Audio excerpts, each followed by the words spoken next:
Captain Wilson, we need you up front now." Robert's voice shook over the intercom, and 152 passengers lifted their eyes from glowing screens. Something was wrong at the cabin door. Very wrong. Jonathan Carter hadn't moved in 12 minutes. Not when the gate agent asked if he could really afford first class. Not when Robert insisted his boarding pass might be a system error. Not when passengers whispered, phones raised to record. "Sir, you're delaying this flight," Robert said, trying to sound firm but faltering. "Please step aside while we verify your ticket." Jonathan stood rooted, boarding pass crushed in his fist, thumb pressed against a platinum insignia on his briefcase. "The captain is coming," Robert warned, sweat catching in the harsh cabin lights. Jonathan's lips curved, calm and cold. His phone buzzed. A single message. "Everything ready. Just give the word." Sarah Mitchell had been a Skyline Air flight attendant for 8 years. She prided herself on maintaining standards, ensuring first class remained exclusive for those who deserved it. The man before her, this Jonathan Carter, didn't fit her mental image of a first-class passenger. "Sir, I need additional identification," she said, voice taking on an officious tone. "Company policy requires verification when there are discrepancies." "What discrepancies?" Sarah exchanged glances with Mark, who nodded. "Well, your boarding pass shows first class, but—" She let the sentence hang. Jonathan produced his driver's license, American Express Centurion card, and Skyline Air Platinum Elite status. Sarah examined each with exaggerated care, like a forensic analyst seeking forgery. "The name matches," Mark observed, tone suggesting this was suspicious rather than confirmatory. "Yes, but we've had identity theft issues, credit card fraud," Sarah said loudly enough for nearby passengers to hear. "We must be extra careful with expensive seats." Robert Hayes, a white businessman, stepped forward. "Is there a problem?" "Some of us have connections." "No problem, sir," Sarah assured him. "Just routine verification. We'll sort this out momentarily." Hayes looked Jonathan up and down with irritation. "Maybe he should move to the back while you figure it out." "I paid good money for priority boarding." Jonathan's voice remained level. "I have a valid boarding pass for 2A. I've provided all requested identification. Is there something else you need?" Mark stepped closer, body language subtly aggressive. "Sir, we need you to be patient while we complete verification. Company policy is clear about situations like this." "Situations like what, exactly?" Jonathan asked, knowing the answer. Uncomfortable silence. Sarah busied herself with her tablet. Mark cleared his throat and looked away. More passengers gathered, conversations creating impatient buzz. "Look," Hayes said with accustomed authority, "whatever this is, can't we move him to coach and sort it later? I have a board meeting at 5. "I'm not moving anywhere," Jonathan said quietly. "I have a valid ticket for 2A, and I intend to occupy it." Sarah's smile strained. "Sir, I understand your frustration, but we need to follow protocol. Perhaps you could take a seat in the waiting area." "The waiting area is in the terminal. I'm not leaving this aircraft." The standoff was interrupted by lead flight attendant Mark Stevens, different from the first Mark. This Mark was older, graying, bearing the weariness of someone who'd seen every air travel drama. "What's the issue?" he asked. Sarah explained, painting Jonathan as uncooperative, refusing to comply with security procedures. Her characterization shifted subtly, making him sound increasingly unreasonable. "I see," Senior Mark said, looking at Jonathan with professional risk assessment. "Sir, I'll have to ask you to step aside while we resolve this." "I'm not stepping aside. I'm not leaving this aircraft. I have valid ticket, valid identification, and every right to be here." The words carried weight beyond their literal meaning. In boardrooms, when Jonathan Carter said he wasn't moving, billion-dollar deals shifted course. Today, in a commercial aircraft aisle, those words carried different power, the power of a man making his stand. Captain David Richardson emerged from the cockpit with confident stride. At 55, he'd logged 20,000 flight hours, commanded aircraft through storms and emergencies. He considered himself an excellent judge of character, a belief about to be tested beyond imagination. "I understand we have a passenger issue," Richardson announced, voice carrying across the cabin. Passengers turned to watch, sensing routine delay escalating. Sarah briefed him quickly, describing Jonathan as uncooperative and refusing to comply with standard verification. Richardson listened with familiar expression. "Mr. Carter, is it? I'm Captain Richardson. I understand you're having difficulty with our crew." "I'm not having difficulty with anyone," Jonathan replied calmly. "I'm sitting in my assigned seat." "Your crew seems to have difficulty with that concept." Richardson's expression hardened. "Sir, my crew follows FAA regulations and company policy. When they ask for additional verification, passengers are expected to comply. I've provided identification. What additional verification is required?"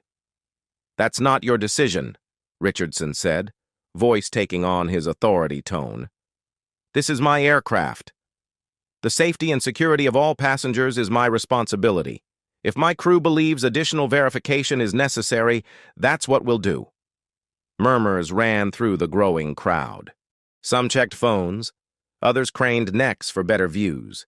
Jonathan noticed a young black woman, perhaps 25, holding her phone like she was recording. "Captain," Jonathan said, voice steady despite growing tension, "I'm not a security threat. I'm a business passenger with a valid ticket trying to get to New York. What exactly about my presence concerns you?" The question was pointed. Jonathan watched Richardson's face, saw the moment when the captain made his choice.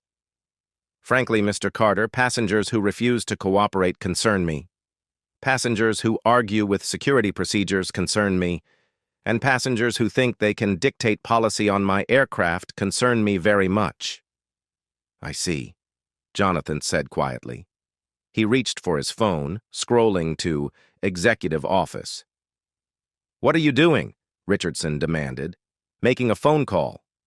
You cannot use electronic devices until airborne with seatbelt sign-off." Jonathan looked up, expression showing something other than calm patience for the first time. "Are you seriously citing FCC regulations about cell phone usage to prevent me from making a call while we're at the gate?"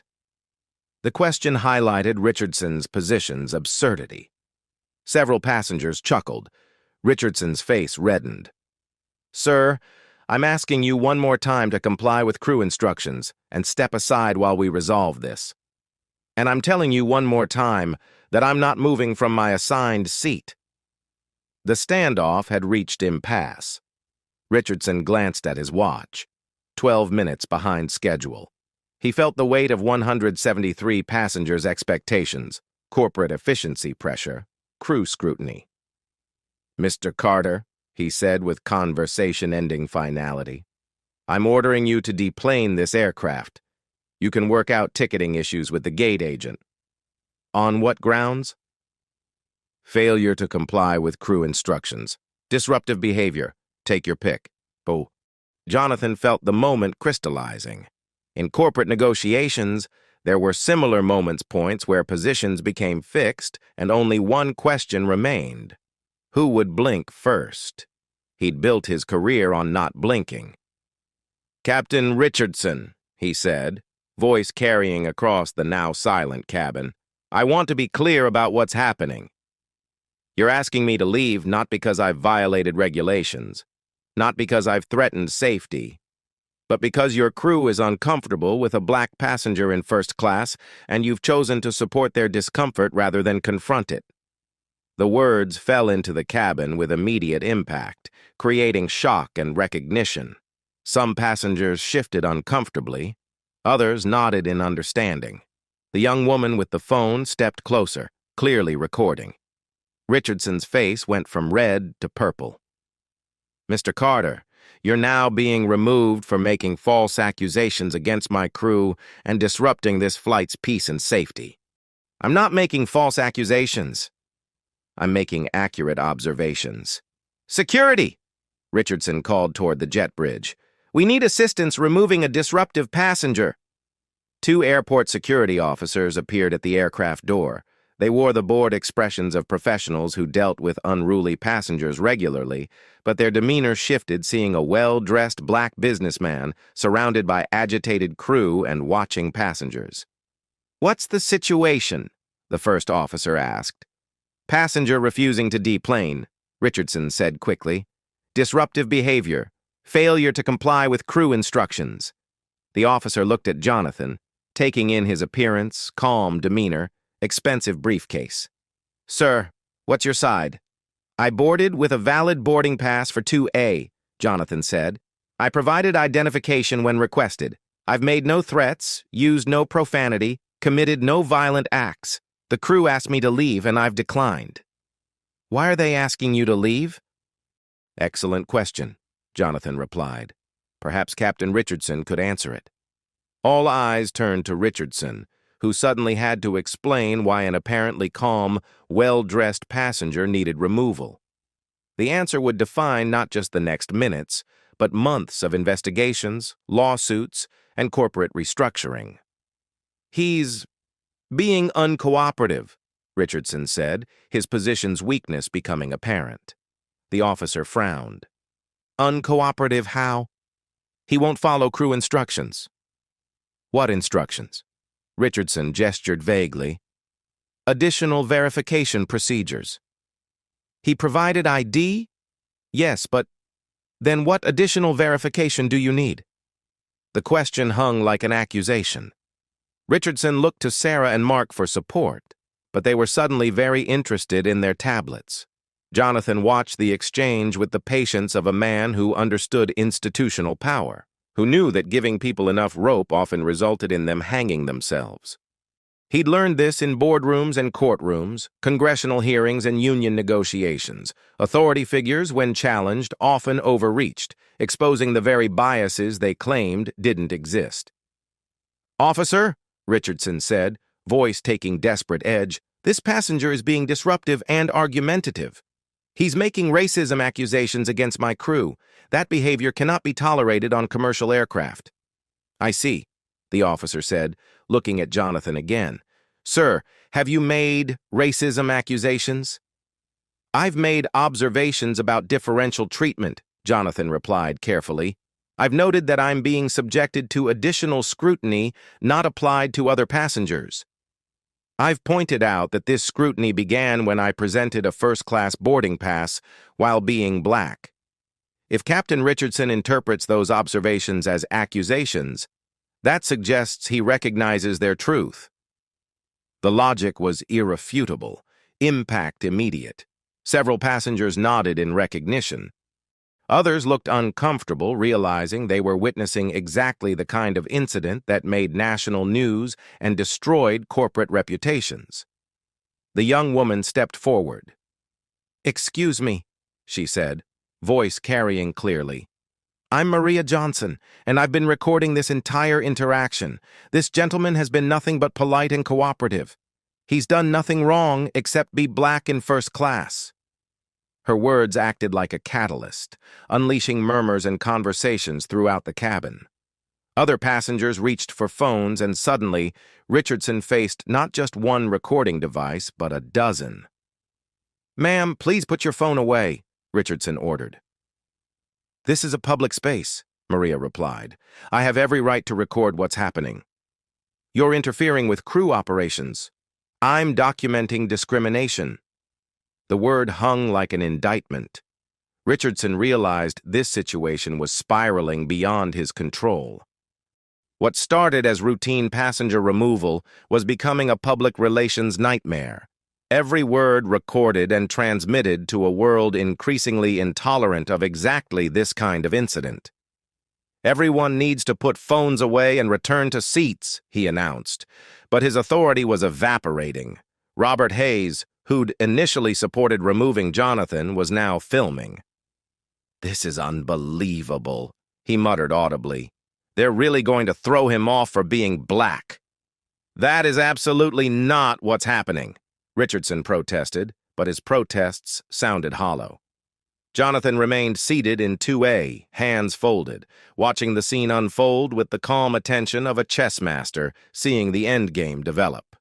He hadn't raised his voice, hadn't threatened anyone, hadn't even stood up except when greeting crew. His very stillness was becoming resistance, his calm dignity highlighting the increasing hysteria of those trying to remove him. "Captain Richardson," he said quietly, voice cutting through chaos. "You have a choice.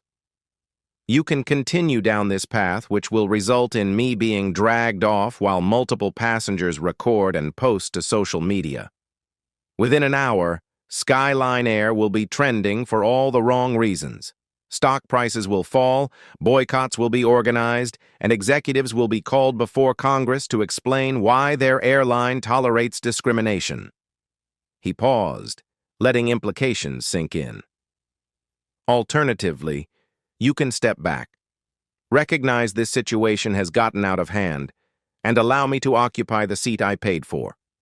The choice is yours, but I suggest you consider consequences very carefully." Richardson stared at him, realizing he faced an opponent who understood corporate warfare better than most CEOs. The man in 2A wasn't just any passenger. He spoke like someone who knew boardrooms and congressional hearings, someone who understood how modern crises developed and spread.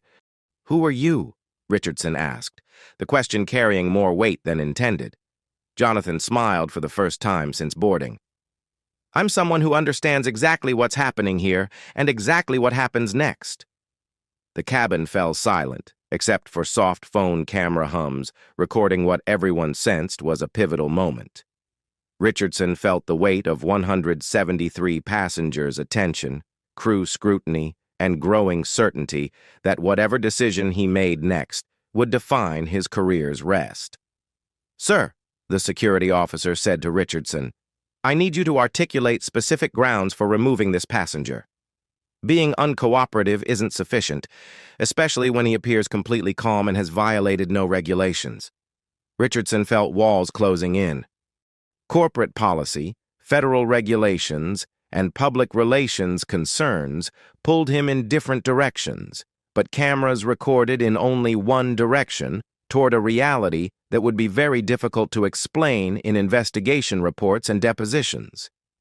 He's disrupting the flight," Richardson said weakly.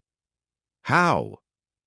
The question was simple, devastating, and unanswerable.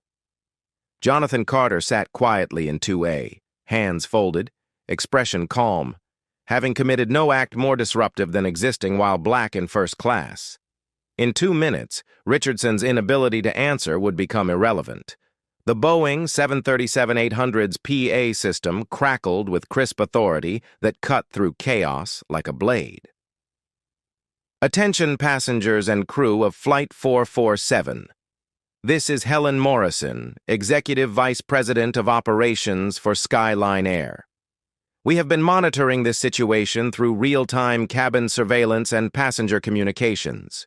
Captain Richardson, you are hereby ordered to cease all removal proceedings immediately." Absolute silence.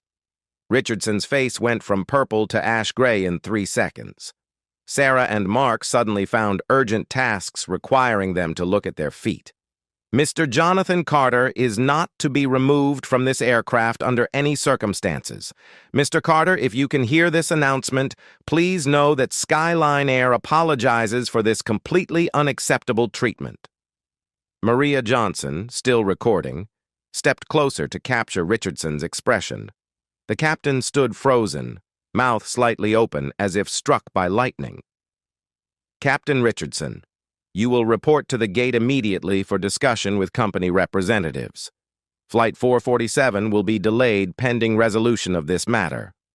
Jonathan slowly stood from 2A, his movement drawing every eye.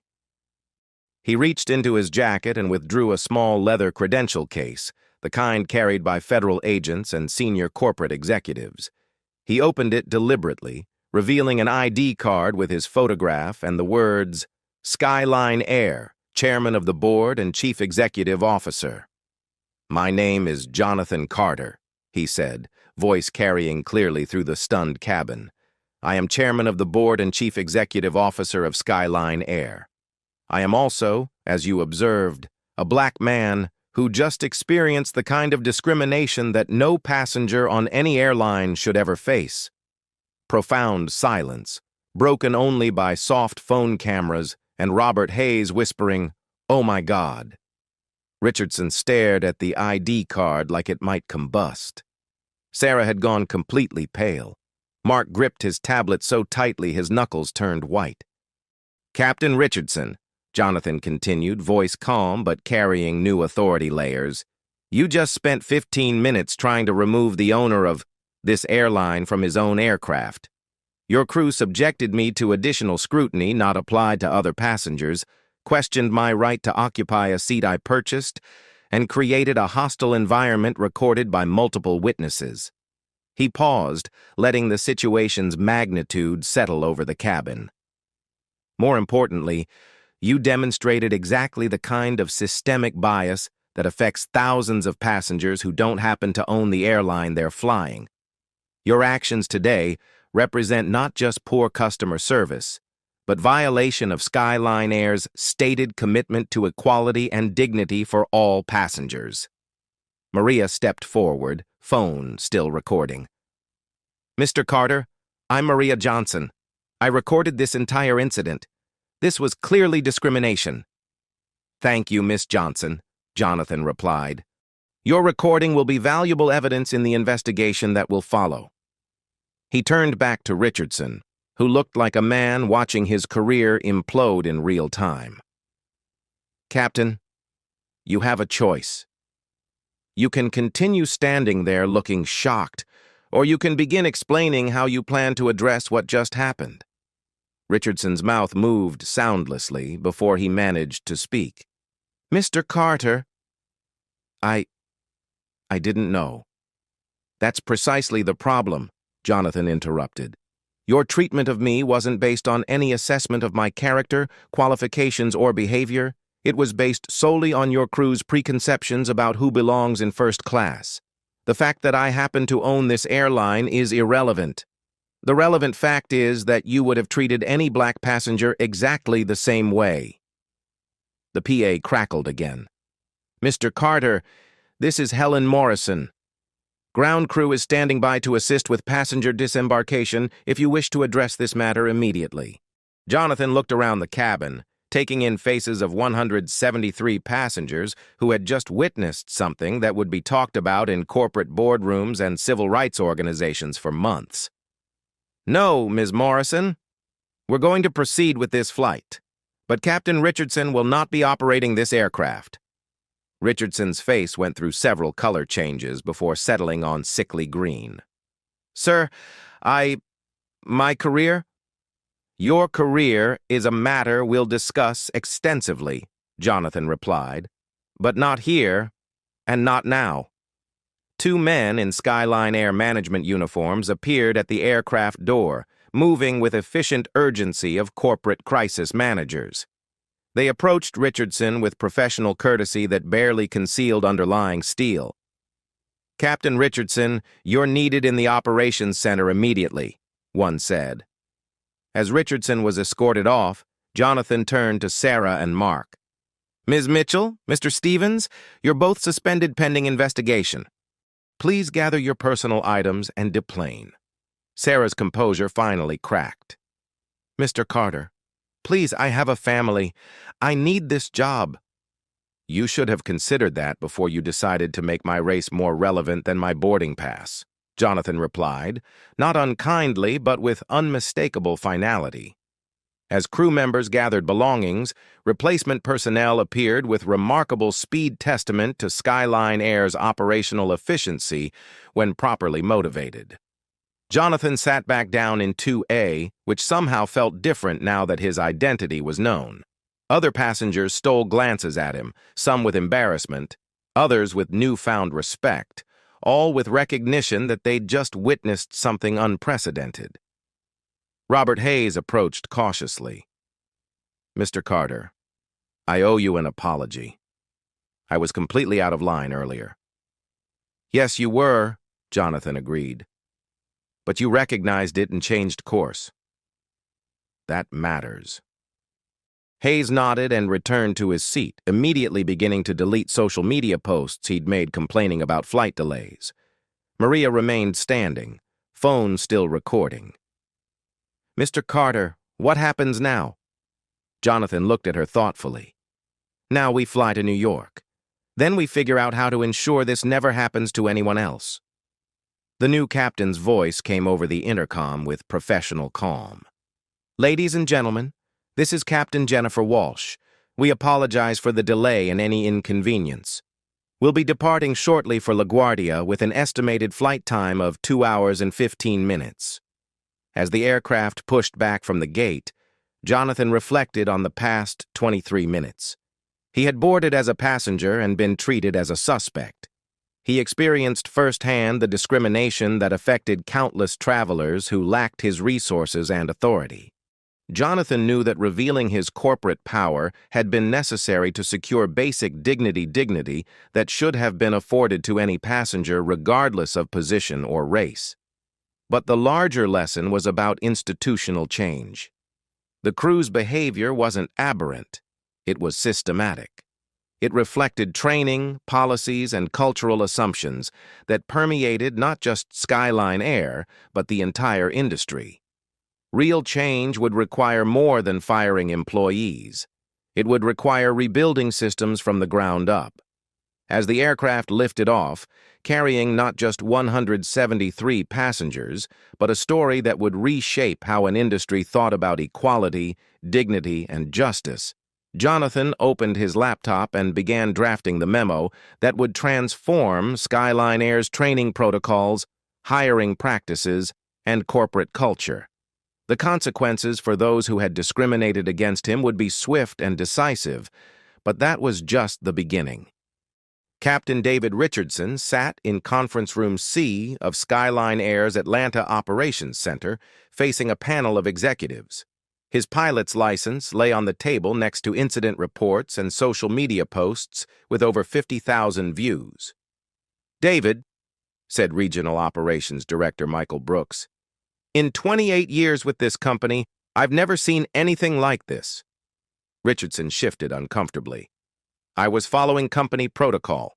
The passenger was being uncooperative."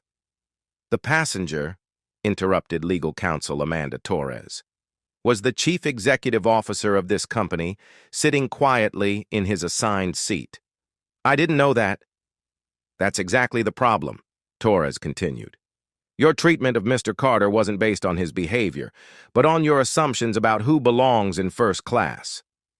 Brooks slid a tablet across the table. "We've been reviewing your personnel file. 3 incidents in 18 months involving discriminatory treatment, all involving passengers of color." Richardson stared at the screen, seeing patterns he had never acknowledged. "The FAA has been notified," Torres continued. "They'll investigate your fitness to hold a commercial pilot's license. The Department of Transportation has opened a civil rights inquiry." "What does this mean for my career?" Brooks leaned forward. "David, you're terminated effective immediately. Your company credentials are revoked, and we'll be reporting this to the Airline Pilots Association." Richardson felt the words hit him hard. 23 years of flying destroyed in 15 minutes of poor judgment. Torres shook her head. "This incident was recorded by multiple passengers and viewed by hundreds of thousands. Your flying career with any major airline is over." Richardson sat in stunned silence. Nearby, Sarah Mitchell and Mark Stevens faced their own disciplinary panels, their careers equally destroyed. In the Skyline Air executive offices, Jonathan met with senior leadership, outlining comprehensive reforms. "We're implementing mandatory bias training for all customer-facing employees," he told the room of executives. "Intensive, practical training that addresses real-world situations." "What about the cost?" asked CFO Margaret Foster. "What about the cost of not doing it?" Jonathan replied. "Today's incident cost us 2% of our stock value. A discrimination lawsuit could cost hundreds of millions. Beyond finances, there's a moral imperative here."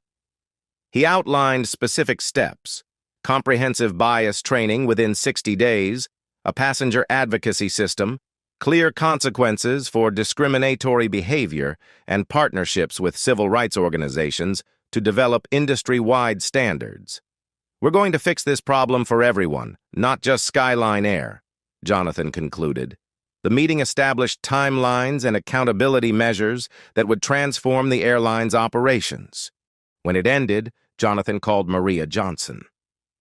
"Ms. Johnson, I wanted to thank you for your courage today. Your recording became the foundation for changes affecting millions of passengers. I'd like you to join our Passenger Advocacy Advisory Board. I'd be honored. Thank you for reminding me that real change comes from ordinary people doing extraordinary things." As he hung up, Jonathan reflected on the day's events. In 4 hours, he had experienced discrimination, revealed his identity, destroyed several careers, and initiated industry reforms. Tomorrow, he would use his power to ensure fewer people faced such treatment. Today, justice had been served, but the real work was just beginning. 6 months later, Jonathan testified before Congress about systematic airline discrimination. His testimony led to the Airline Passenger Bill of Rights, establishing federal standards and penalties for bias. Jonathan launched the Dignity Defense Fund, providing legal support to anyone facing discrimination. The foundation's $50 million would fund legal aid, advocacy training, and systematic reform. "Change requires commitment from institutions and courage from individuals," Jonathan announced at the fund's launch. "It requires all of us to speak up when we see injustice." The ripple effects of Flight 447 extended far beyond Skyline Air's corporate walls. Within weeks, other major airlines began implementing similar training programs, not from altruism, but from fear of their own viral incidents. American Airlines announced a partnership with the NAACP for bias training. Delta established an internal passenger advocacy department. United created a customer dignity task force. The social media impact was unprecedented. Maria Johnson's recording, which she had titled "Black CEO Reveals His Identity After Discrimination," accumulated over 50 million views across platforms. The hashtag #FlyWithDignity became a rallying cry for travelers sharing their own discrimination stories. Comment sections filled with testimonials from passengers who had endured similar treatment but lacked Jonathan's platform to fight back. "I've been randomly selected for additional screening on 15 consecutive flights," wrote one user. "Now I understand it wasn't random. My daughter was told she didn't look like someone who could afford first class," shared another. "She's a Harvard-trained surgeon." The stories poured in by the thousands, each one documenting the daily indignities faced by travelers of color, immigrants, and anyone who didn't fit narrow assumptions about who belonged in premium cabins. Jonathan established the Dignity Defense Fund with $50 million, but corporate pledges quickly swelled the endowment to over $200 million. Companies eager to distance themselves from Skyline Air's initial problems lined up to contribute. The fund's first case involved a Muslim family removed from a flight after passengers complained about them speaking Arabic, which turned out to be Spanish. The second defended a black businessman questioned about his right to occupy his purchased first-class seat on 3 consecutive flights with the same airline. Each case was meticulously documented, creating a legal precedent that transformed how airlines approached passenger relations. The fund's legal team, led by civil rights attorney Patricia Williams, won settlements averaging $1.2 million per case. More importantly, they secured systemic changes, revised training protocols, diversity requirements for customer-facing positions, and anonymous reporting systems for bias incidents. The congressional hearings that followed created bipartisan momentum for the Airline Passenger Bill of Rights. Republican Senator James Harrison, initially skeptical, changed his stance after reviewing documentation of thousands of incidents. "When we see this level of systematic discrimination," he said during hearings, "it becomes a matter of basic American fairness." The bill passed with overwhelming support, establishing federal standards that required airlines to maintain detailed records of passenger complaints, undergo annual civil rights audits, and face significant financial penalties for discriminatory practices. Jonathan's testimony proved pivotal. "Discrimination thrives in darkness," he told the Senate committee. "When we shine light on these practices, when we give victims resources to fight back, when we hold institutions accountable, behavior changes rapidly." The personal cost for those who discriminated against Jonathan was severe and public. Captain Richardson's termination made industry news, effectively blacklisting him from commercial aviation. He applied for positions with regional carriers, cargo airlines, even flight instruction roles, but his involvement in the Skyline Air incident followed him everywhere. Videos of his confrontation with Jonathan played during industry conferences as examples of what not to do. Sarah Mitchell and Mark Stevens faced similar professional exile. Both attempted to find employment with other airlines, but human resources departments routinely discovered their involvement in the incident during background checks. Sarah eventually found work as a retail manager in suburban Atlanta, earning 30% of her former flight attendant salary. Mark took a position with a regional charter service, but lost that job when passengers recognized him from news reports about the Skyline Air incident. The incident's aftermath revealed how quickly institutional change could occur when properly motivated.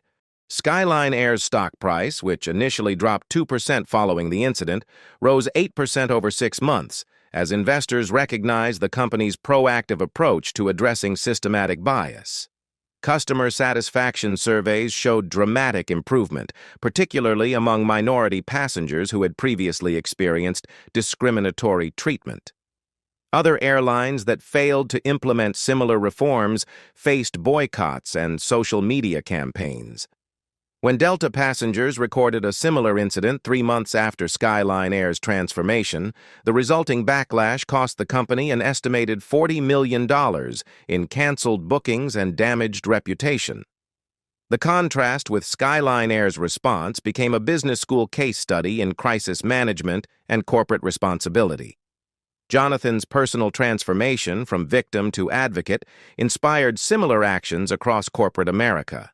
CEOs began conducting authenticity audits, traveling incognito to experience their company's customer service firsthand. A hotel chain executive discovered systematic bias in room assignments. A rental car company president uncovered discriminatory vehicle allocation practices. Each revelation led to comprehensive reforms and multi-million-dollar litigation settlements. The movement extended beyond transportation and hospitality. Retail executives found evidence of discriminatory surveillance practices targeting minority customers. Restaurant chains discovered bias in seating assignments and service quality. Banking institutions identified loan application processes that systematically disadvantaged minority applicants. Maria Johnson's role evolved from accidental documentarian to professional advocate. Her viral recording opened doors to law school at Howard University, where she specialized in civil rights law. During her second year, she interned with the Dignity Defense Fund, helping process the avalanche of discrimination cases flooding their offices. Her experience recording the Skyline Air incident became required viewing in her civil rights law course. "Documentation changes everything," she told her classmates. "Before my recording, Mr. Carter's experience would have been his word against the crews. With video evidence, the truth became undeniable. The technological implications were significant. Airlines began installing comprehensive cabin surveillance systems, not to spy on passengers, but to protect them from discriminatory treatment by crew members.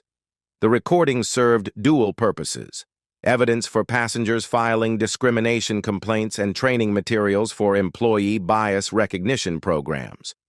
Legal scholars noted the Skyline Air case's importance in establishing new precedents for corporate accountability. Professor David Thompson of Yale Law School wrote, "The Carter case demonstrates how individual courage, combined with modern technology and institutional power, can create rapid, systematic change. The key was not just Mr. Carter's position as CEO, but his willingness to use that position for broader social justice rather than personal revenge." The case influenced federal policy beyond transportation. The Equal Employment Opportunity Commission cited the Skyline Air incident when establishing new guidelines for workplace discrimination investigations. The Department of Justice referenced the case in prosecuting systematic bias in other industries. International observers took notice as well. European airlines began implementing similar training programs after several incidents involving American passengers who recorded discriminatory treatment and threatened boycotts. The global travel industry recognized that bias incidents could instantly become international news in the social media age. 1 year after Flight 447, Jonathan stood before the National Urban League's annual convention, reflecting on the journey from passenger to advocate. "Change is possible," he told the audience of 3,000 civil rights leaders, "but it requires courage from individuals and accountability from institutions. It requires all of us to recognize that dignity is not negotiable, that respect is not a privilege, and that justice delayed is justice denied." The convention hall erupted in standing ovation, but Jonathan's most meaningful moment came afterward. A young black girl, perhaps 8 years old, approached with her mother. "Mr. Carter," the girl said, "my mom says you made it so people like us can fly safely now." Jonathan knelt to her level.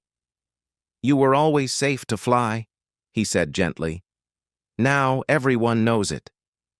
As his return flight descended toward Atlanta 6 months later, Jonathan reflected on how much had changed. The same gates, the same runways, but something fundamental was different. People were different, systems were different, expectations were different. The movement had become a reminder that courage could create ripples that change the world. Sometimes that change began with refusing to accept that discrimination was just the way things were. Jonathan Carter had learned that lesson at 30,000 feet. Now, thousands of others were learning it on the ground, one interaction at a time, one choice at a time, one moment of courage at a time. The flight was over, but the journey was just beginning.